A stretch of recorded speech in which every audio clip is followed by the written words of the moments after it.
mais moi j'ai l'impression que ça va très lentement. Enfin, je veux dire par là que tout ce qu'on voit se développer aujourd'hui était écrit il y a déjà une année.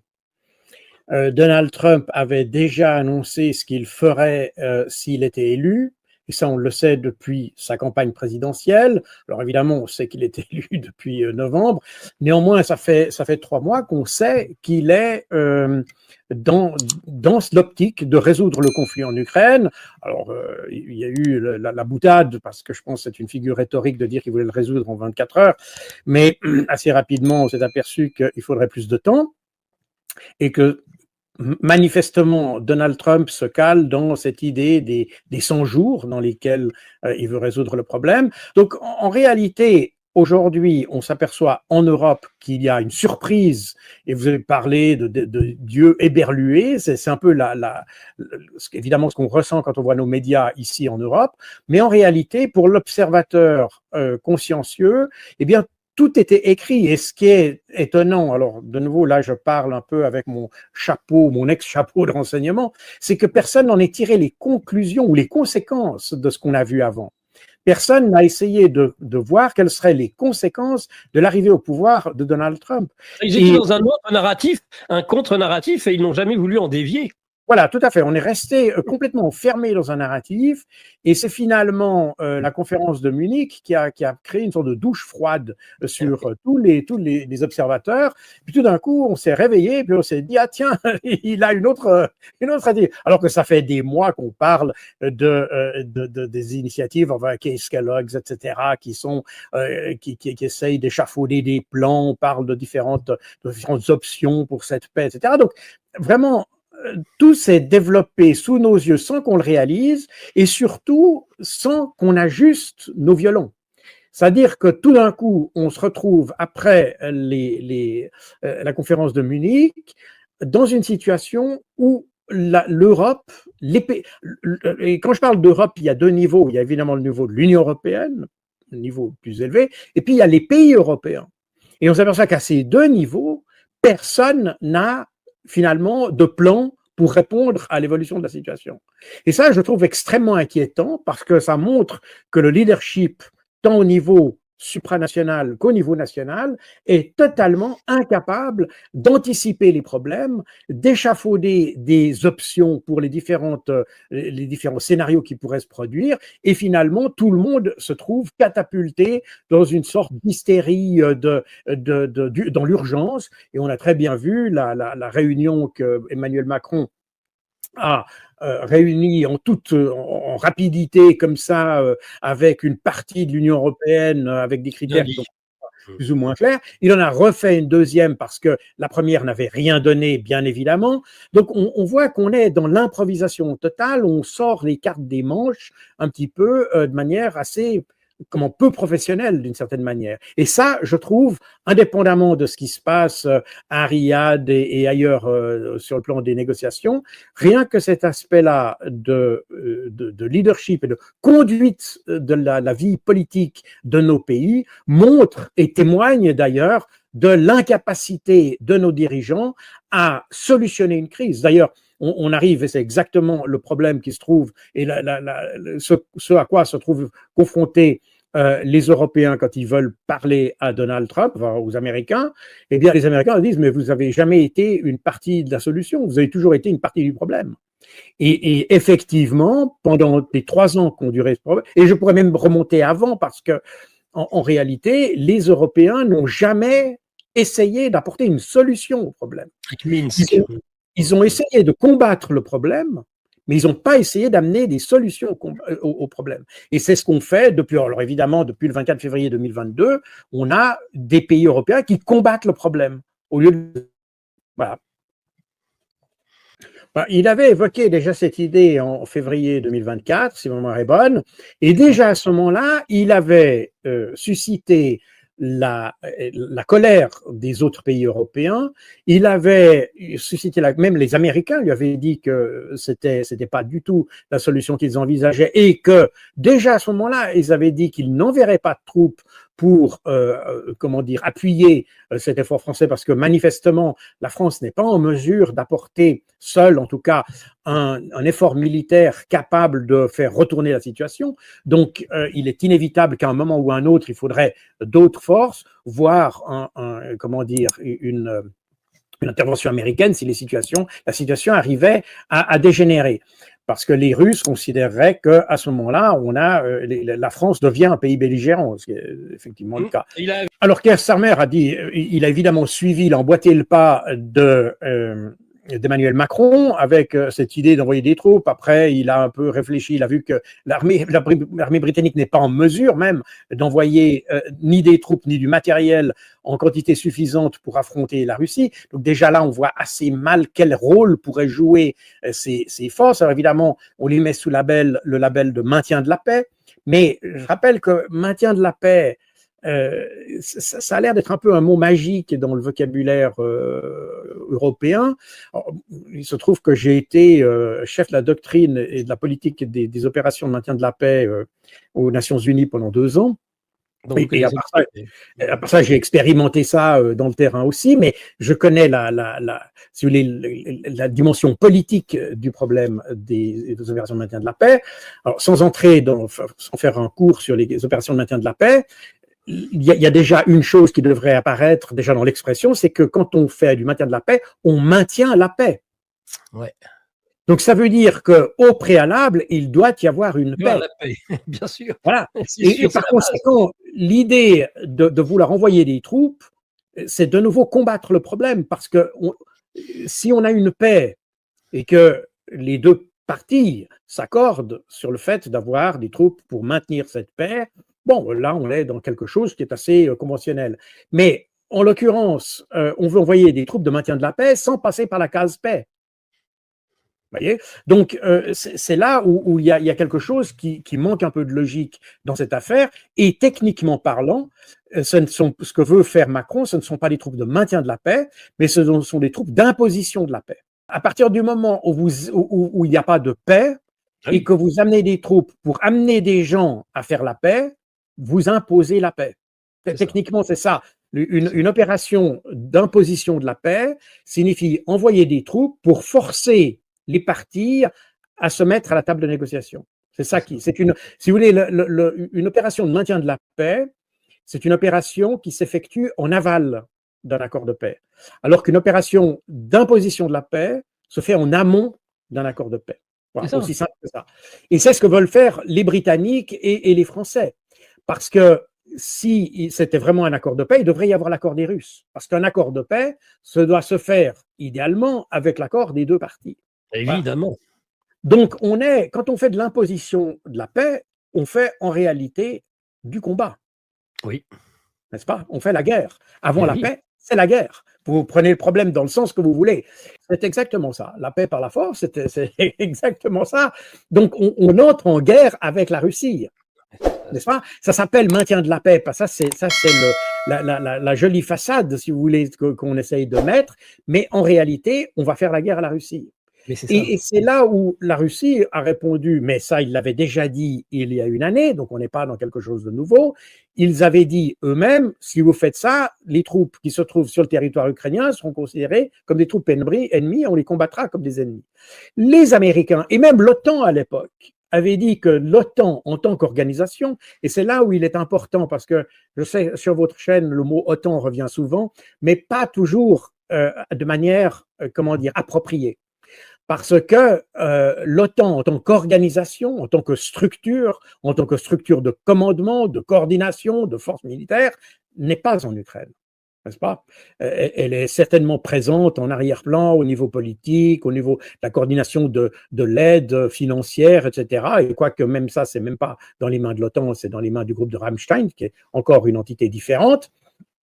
Donc, l'OTAN n'est pas présent. Mais l'OTAN est évidemment le dernier recours, parce que s'il y a une guerre en Europe, c'est le rôle de l'OTAN de venir mobiliser ses troupes. Or, quand Emmanuel Macron, l'année passée, avait évoqué l'idée d'envoyer des troupes, le secrétaire général de l'OTAN a dit qu'il n'y aura pas de troupes de l'OTAN, enfin, pas sous commandement de l'OTAN.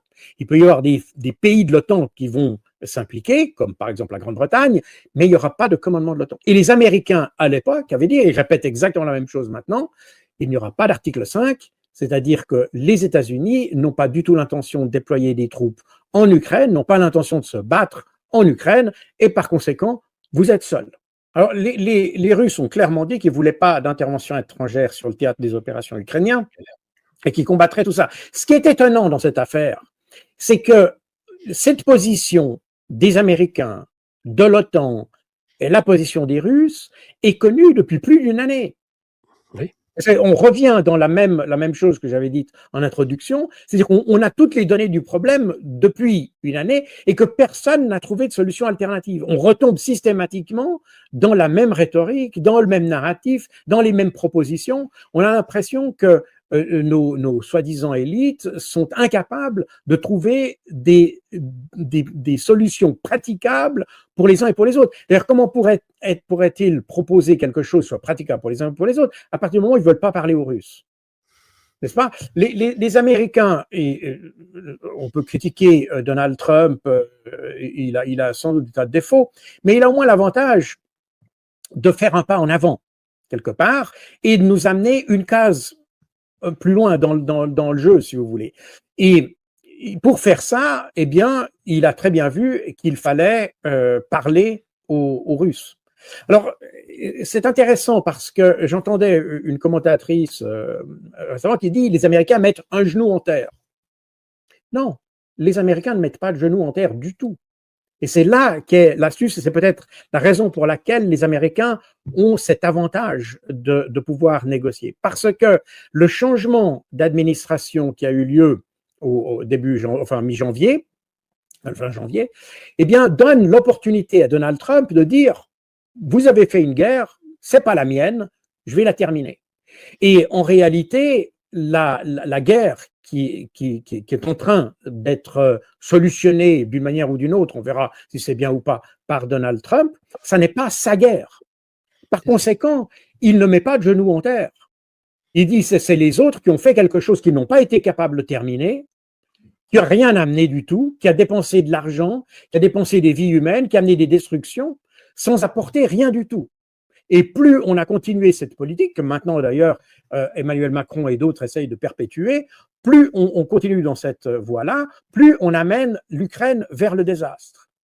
Et lui, en fait, Donald Trump, il vient un peu, grâce à ce narratif européen, il se donne l'étoffe du héros parce qu'il vient puis il dit mais c'est pas ma guerre, moi cette guerre ne m'intéresse pas, elle dépense des ressources dont je n'ai pas que je voudrais allouer pour d'autres projets, par conséquent on stoppe le truc et puis il devient le héros de l'histoire, même si au final ça n'est pas exactement ce que les Européens avaient souhaité, mais au moins il a il aura l'impression, au minimum, d'avoir apporté une solution au conflit et d'avoir évité la destruction totale de l'Ukraine. Mais pour ça, il faut qu'il se dépêche, parce que pour le moment, ce n'est pas sa guerre. Dans 6 mois, si cette guerre n'est pas conclue, ça deviendra sa guerre. Donc il doit aller relativement vite. Moi, la question, non? Non, pas vraiment, parce que ça devient sa guerre à partir du moment où il s'investit pour la guerre. Si les uns et les autres ne veulent pas négocier et continuer à perpétuer la guerre, ce qui va se passer, c'est que Donald Trump va dire vous voulez pas faire il peut s'en laver les mains. Exactement, débrouillez-vous tout seul, faites votre machin. Et puis, d'ailleurs, les Américains ont déjà indiqué, par la voix de Mike Waltz, il y a maintenant une dizaine de jours, où il a dit de toute façon, vous avez voulu cette guerre, c'est à vous de payer la reconstruction de l'Ukraine. Donc, les Américains, de ce point de vue-là, ils vont être extrêmement pragmatiques, ils vont être extrêmement brutaux, ils vont dire vous voulez cette guerre, vous voulez la terminer, terminez-la vous-même. Mais nous, on n'est plus dans le coup, et puis, ma foi, advienne que pourra, et tant pis pour ceux qui veulent continuer à faire la guerre. C'est d'ailleurs un petit peu ce qu'il a dit quand il s'est adressé indirectement dans sa récente conférence de presse, quand il a parlé de Zelensky. Oui. Voilà. Et en réalité, Trump, même si maintenant les négociations durent plus longtemps que les 100 jours, qui sont de nouveau probablement de ces limites un petit peu qu'on fixe un peu politiquement, eh bien, si ça va au-delà, non, ce ne sera pas sa guerre. Ça sera sa guerre que s'il l'alimente, que s'il l'encourage, et que s'il continue à créer les conditions pour pour que la guerre continue. Mais s'il fait tout pour que ça s'arrête, non, ce ne sera pas sa guerre. Mais est-ce que ça fait des semaines qu'on en parle, que de toute façon, en effet, on allait aboutir à cette situation. Mais il y a tous ceux qui disaient, il y a encore peu, mais de toute façon, la guerre s'arrêtera lorsque Poutine l'aura décidé. Imaginons que Poutine n'ait pas décidé pour l'instant de la conclure, qu'il va dans des échanges, mais j'ai entendu le porte-parole du Kremlin dire oui, bah, ce cessez-le-feu, il sera effectif dans une semaine, 6 mois, 1 an, je ne sais pas. Oui, mais ça reste la position russe et Donald Trump l'a dit lui-même. Il a dit ça s'arrêtera quand Poutine voudra arrêter. Le problème est que la démarche de Trump, c'est de dire, puisque les Russes ont toujours dit qu'ils étaient prêts à négocier, eh bien, saisissons cette opportunité pour le pousser dans une négociation. Mais les Russes ne sont pas demandeurs dans cette négociation.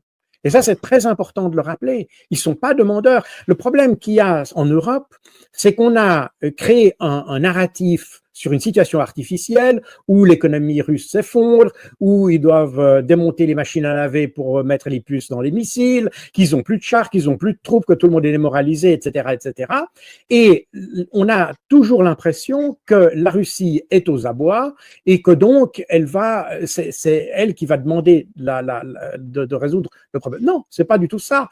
La réalité est totalement inverse. L'aide qu'on a fournie à l'Ukraine, elle vaut ce qu'elle vaut, mais elle a sans doute pas contribué à amener la victoire à l'Ukraine, la preuve. Et tout ce qu'on a fait, en réalité, c'est de prolonger le conflit. Et le conflit, par la nature des choses, que vous pouvez prendre dans le sens que vous voulez, la nature des choses est que c'est la Russie qui gagne. Par conséquent, si vous faites prolonger le conflit, eh bien, vous prolongez le conflit en faveur de la Russie. Voilà. Et si on l'avait arrêté, ce conflit, idéalement, au mois de mars, avril 2022, comme on l'évoque souvent, ou même si on l'avait pas fait démarrer, si la France avait respecté sa parole, l'Allemagne aussi d'ailleurs, et imposé à Zelensky d'appliquer les accords de Minsk, il n'y aurait tout simplement pas eu de conflit. N'est-ce pas? On est parti dans une rhétorique de Poutine qui est complètement fou, qui veut agrandir son territoire, qui de toute façon aurait fait la guerre, etc. Par conséquent, on a créé un monde imaginaire dans lequel les solutions qu'on propose, eh bien, elles peuvent pas apporter de solution parce que elles peuvent pas coller avec la réalité du terrain. Et c'est un peu quand j'entends Trump fait la politique de Poutine ou je sais pas quoi, ce sont des gens qui n'ont strictement rien compris à la nature des choses. Trump ne fait qu'observer ce qui se passe et de manière très pragmatique de dire maintenant il faut que ça s'arrête et le meilleur moyen de le faire, puisqu'on n'arrive pas à imposer à Poutine d'arrêter, parce qu'on n'a pas la capacité de le faire. Tout ce qu'on a fait pour essayer de pousser Vladimir Poutine à arrêter son opération, ça a été de fournir des armes à l'Ukraine. Et on a vu que ça n'a pas fonctionné. Donc on a rajouté des fausses solutions à des fausses solutions pour essayer de trouver, et on voit bien que ça n'arrive pas. Donc Trump a très bien compris que ça sert à rien de rajouter des compresses sur une jambe de bois et qu'il fallait dire à Poutine, bon, bah, on négocie. Et Vladimir Poutine est d'accord, mais comme il n'est pas demandeur, il va continuer à se battre jusqu'à ce que le résultat de la négociation lui apporte le résultat qu'il escompte. Le fait d'avoir attendu des objectifs fixés au départ. Pardon, pardon, excusez-moi. C'est-à-dire, il arrêtera lorsqu'il aura atteint ses objectifs, point, qu'il a énoncé depuis le début. C'est ça. C'est exactement ça. Et les objectifs, aujourd'hui, ils sont très clairs. Il les a énoncés au départ. C'est la démilitarisation de la menace sur les populations russes d'Ukraine et la dénazification, c'est-à-dire la protection des populations contre toutes ces milices. Et comment va-t-il faire ça? Eh bien, les deux objectifs qui aujourd'hui apparaissent et qui ont été d'ailleurs énoncés par Vladimir Poutine le 14 juin de l'année passée lors d'une réunion avec les cadres du ministère des Affaires étrangères, c'est la démilitarisation, ça va être d'avoir l'engagement de l'Ukraine qu'elle ne serait pas dans l'OTAN, ce qui est de fait aujourd'hui pratiquement acquis d'une certaine manière, et d'autre part, d'avoir les 4 zones de Kherson, Zaporozhye, Donetsk et Lugansk vides des Ukrainiens. C'est-à-dire que, en gros, c'est des oblasts qui doivent devenir russes. Et pourquoi dit-il ça?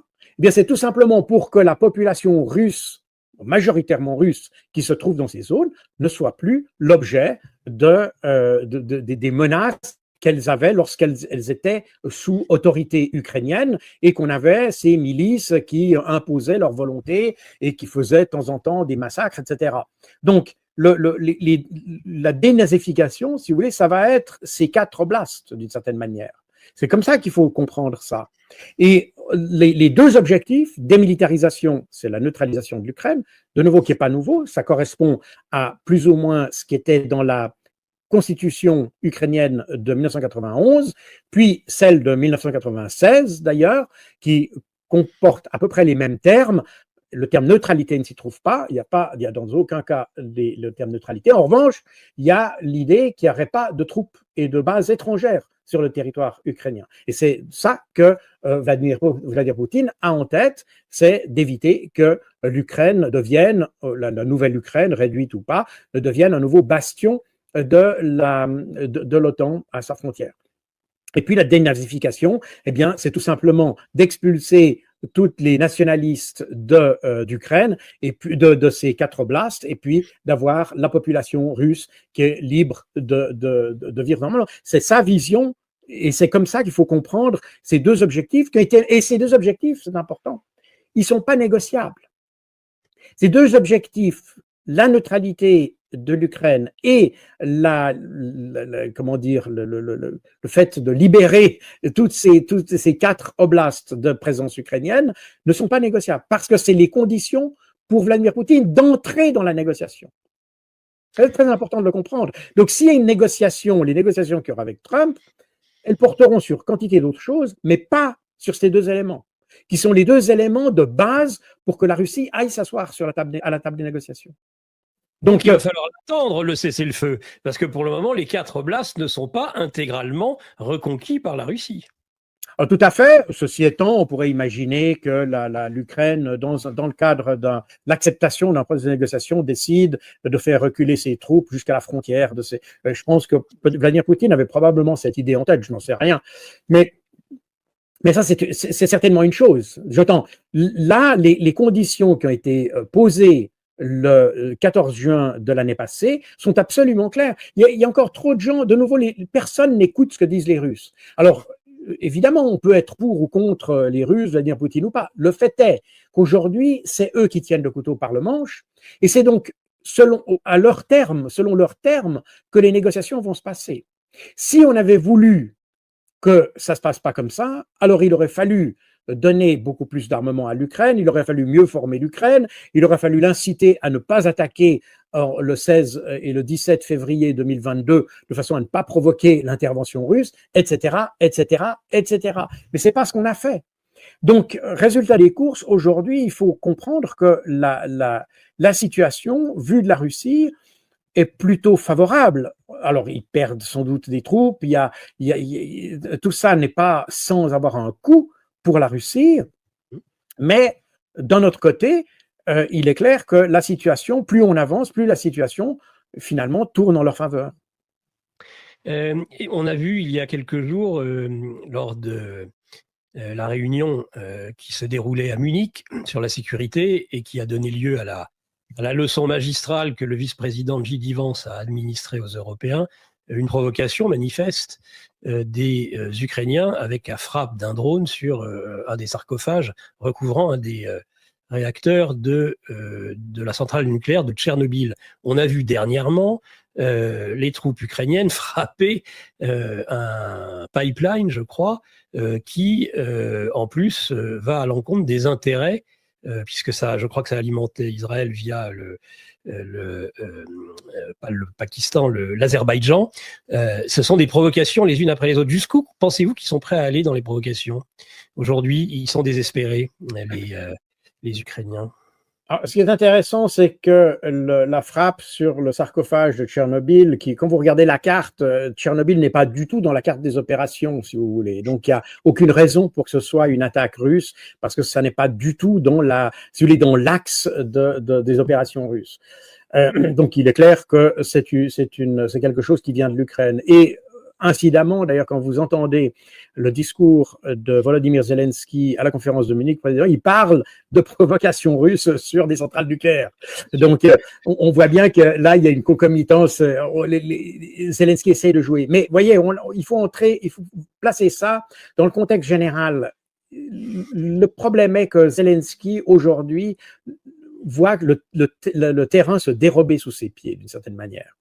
Et je pense que c'est une situation très compliquée pour lui, parce que il doit essayer de mobiliser un effort de guerre qu'il ne parvient plus à mobiliser chez lui, donc il doit le mobiliser à l'extérieur, avec des partenaires qui ne sont plus capables de fournir l'effort de guerre qu'ils avaient fourni il y a déjà quelques années. Donc, parce que c'est pas la volonté qui manque en Europe, c'est les capacités qui manquent, tout simplement. Et ça n'est pas une question d'argent, c'est une question que les capacités de production militaire ne parviennent pas à soutenir le rythme des opérations telles qu'elles devraient être menées en Ukraine. Par conséquent, les Occidentaux ne parviennent pas aujourd'hui, d'ailleurs on parle même plus de fournir des munitions à Zelensky ou de lui fournir des nouveaux missiles antiaériens, etc., parce que les Occidentaux n'en ont plus.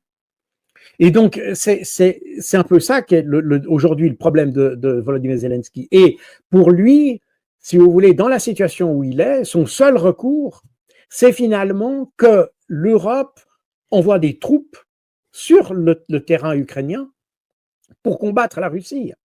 Donc, de créer une situation, et c'est pas pour rien qu'on entend aujourd'hui, comme on a entendu à plusieurs reprises, c'est venu par vagues comme ça, que après l'Ukraine, la Russie allait attaquer l'Europe.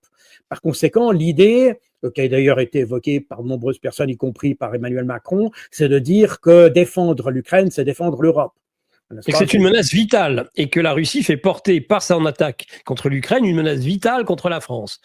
Ben oui, parce qu'évidemment, on essaye de jouer avec un discours alambiqué qui suggère que si l'Ukraine tombe, eh bien, on sera les suivants sur la liste de Vladimir Poutine. Ce qui est totalement absurde et ce qui est d'ailleurs en contradiction totale avec le discours qu'on a mené avant de cette Russie qui a une économie qui est en train de s'effondrer, qui n'arrive pas à soutenir l'effort de guerre, avec une population qui veut se révolter contre, etc., etc. Donc, on voit qu'on est avec des discours qui se contredisent mutuellement et au milieu de tout ça, vous avez Zelensky qui essaye de trouver des solutions. C'est pour ça que il a essayé d'appâter d'une certaine manière Donald Trump en lui disant mais si vous nous aidez, vous aurez parce que Donald Trump, il a une vision très pragmatique de la chose. Il dit c'est un conflit qui nous rapporte rien. C'est un conflit dans lequel on investit, on met de l'argent, des ressources humaines, financières, militaires, mais on n'a pas de résultat. Donc, autant arrêter les frais. Et ce qui est une réflexion assez logique en réalité.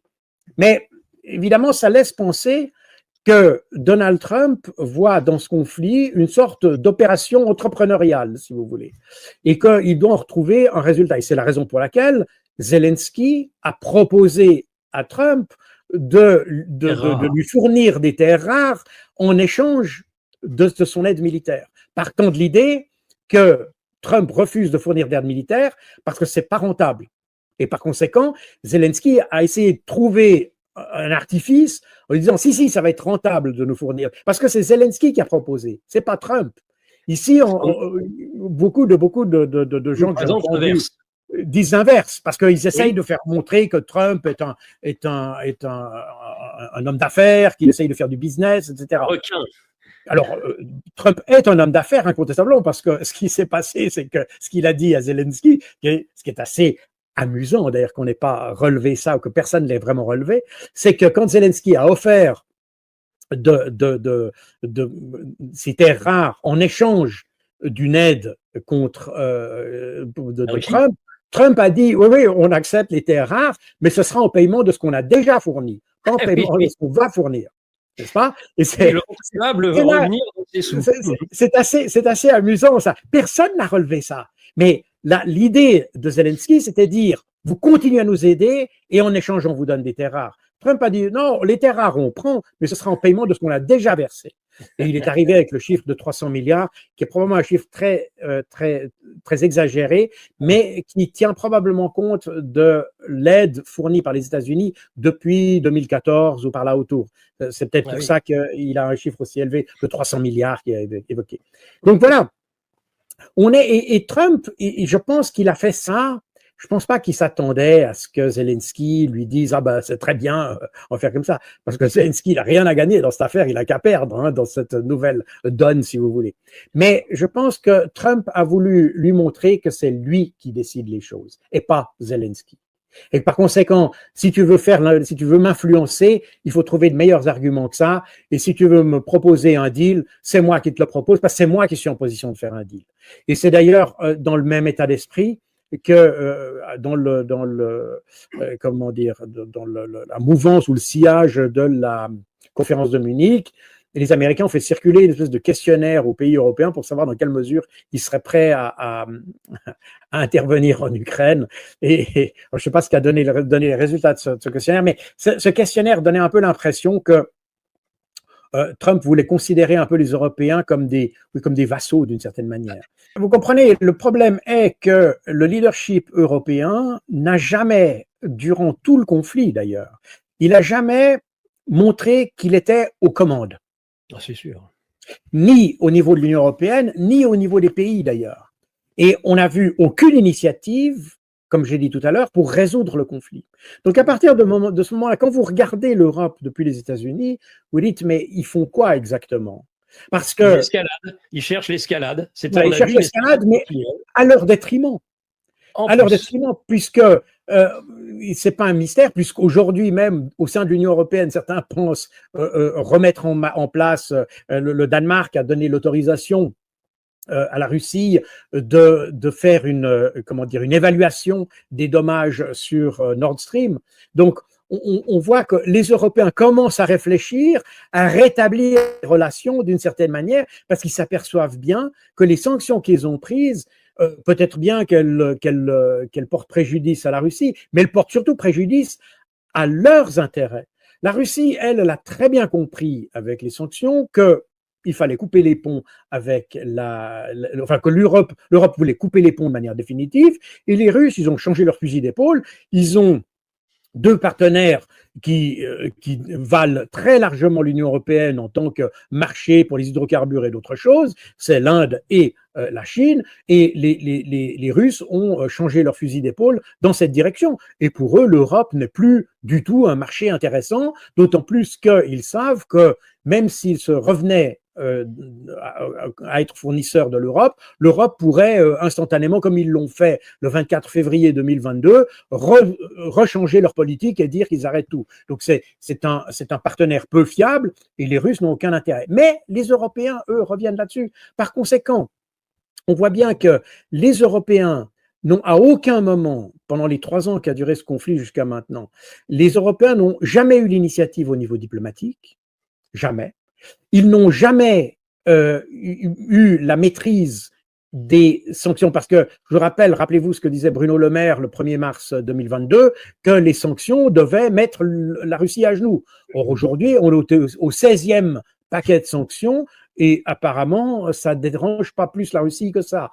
Par conséquent, on voit bien que ce qu'on a fait était mal réfléchi, mal conçu, basé sur une sous-évaluation des capacités de la Russie, sous-évaluation de son économie, sous-évaluation de ses capacités, des réserves de son économie, pas simplement les réserves en matière première, mais les réserves, les capacités de résilience, si vous voulez, de l'économie russe, de la population russe, et on a sous-évalué également les capacités militaires de la Russie. Aussi beaucoup parce que quand on a regardé ce qui s'est passé dans les premiers jours du conflit, où il y a eu effectivement des pannes, mais les pannes, si on regarde bien où est-ce qu'elles ont été observées, elles étaient observées dans le Donbass, où ça n'était pas l'armée russe qui se battait. C'était les forces des républiques, des armées populaires de Lugansk et de Donetsk. Et ces républiques-là n'étaient pas des professionnels, c'était des miliciens, c'est des gens qui se battaient pour la libération de leur oblast, leur région, et qui étaient des gens qui se battaient avec beaucoup de vaillance et beaucoup de détermination, comme d'ailleurs les soldats ukrainiens de l'autre côté, mais qui n'avaient pas la formation des soldats russes. qui eux étaient en grande partie des professionnels. Aujourd'hui, la situation est différente puisque depuis septembre, ces forces des armées de Lugansk et de Donetsk ont été fusionnées dans l'armée russe, rééquipées à la russe, reformées à la russe, commandées à la russe, avec un commandement unique, ce qui n'était pas le cas à l'époque, etc. Donc aujourd'hui, on est dans une situation, une armée qui est beaucoup plus homogène, beaucoup mieux structurée, beaucoup plus, unifiée au niveau doctrinal aussi, et c'est la raison pour laquelle les choses sont la même. Mais ça, on n'a pas su l'évaluer. Même nos services de renseignement n'ont pas compris cette nuance. Donc on a jugé ce qui se passait sur le terrain au début sur la base d'échantillonnage qui étaient faussement choisis. Résultat des courses, on a appliqué des stratégies qui étaient totalement inadaptées à la réalité et on se les prend en pleine figure maintenant.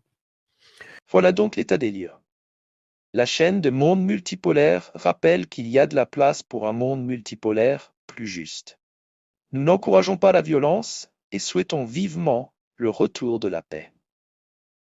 Merci de votre attention, abonnez-vous à ma chaîne, mettez un like, notre Telegram sera bientôt disponible. Passez une bonne journée. Au revoir.